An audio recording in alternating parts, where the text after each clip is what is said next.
Addictively delicious and chock full of roasted almonds, Almondina biscuits are a sweet and wholesome indulgence. They're light, crunchy, and all natural. Music to my ears. Singing Almondina's praises is the Zaliuk family, who orchestrated their creation in 1989. Well, I was conductor and music director of the Toledo Symphony. And towards the end of my tenure, I thought, what am I going to do now? You've all came to the conclusion I always come to. Cookies. My grandmother Dina was a very great cook. She had unusual recipes, one of which was her little dried cookie, as she called it in French, petit gâteau sec. All my childhood, I remember people coming into my grandparents' home, and the first question that comes out to her was, do you have the cookies? And the whole shebang happens here at Almondina's Maumee, Ohio facility. With the #1 ingredient, California almonds. They make up 30% of this 80-year-old recipe.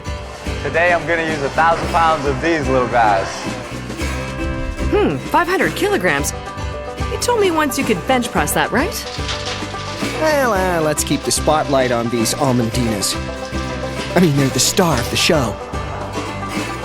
The almond is the main ingredient.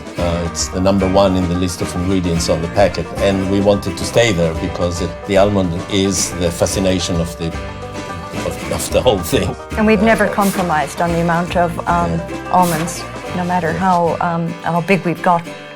We've always kept the same amount. The recipe demands it. Flour and cane sugar go in next.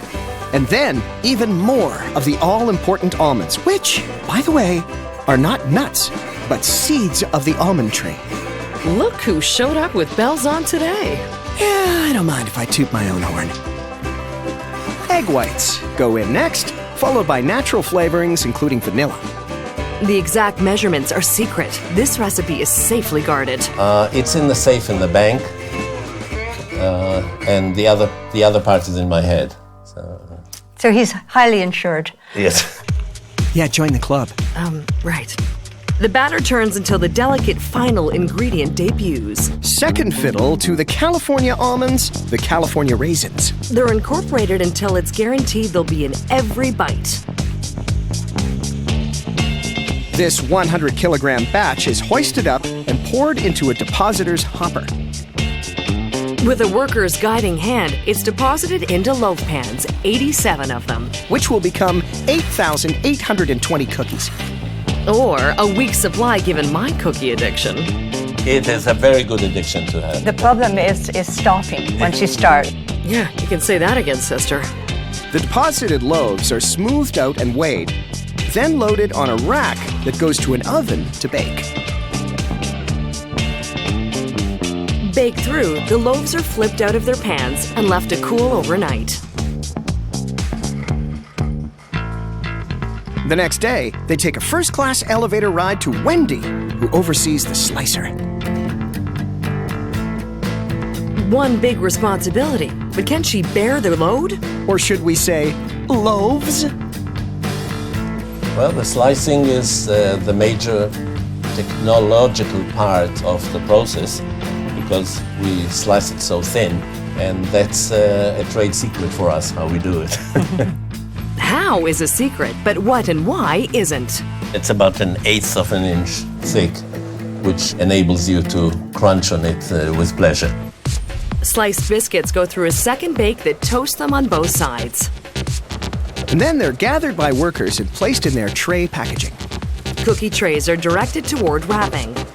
And to keep cookie fender benders from happening, Maria and friends keep one thing in mind. Blue squares are good and white squares are like hot lava. If we get the cookies on the white squares, we'll have a huge mess. Just like rush hour traffic, these cookies need to keep their distance to prevent bottlenecking.